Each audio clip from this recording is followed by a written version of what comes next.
an welisa maanis galatoo yookaan immoo diraamaa hiree irratti abdii na beektanii diraamaan hiree turtii yeroo dheeraa booda amma karaa yuutuubii hiree diraamaa jedhuun qilleensa irratti isinii deebi'uuf deema. Wanni gammachuun isinii qabannee dhufne kanaaf dhugatti jaalattoonni keenya warri nu kabajan warri haga ammaa abdii osoo hin kutatin hireen eessa dhaqee hireen akkam ta'e yoomtu murama jettee nu gaafataa turtan isiniif deebi'aa jira.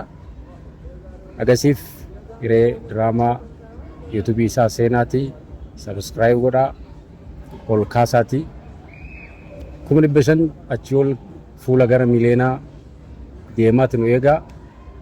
Guyyoota muraasa booda qilleensa irratti isinii deebi'a karaa yuutuubiitiin waan obsaan nu eegdaniif haga ammaa kabajaa guddaa isiniif qabna. An abdiidha galatooma. Aarsaan asitti kaffaltu tokkoof tokko yoo jiraate lubbuu kee qofa.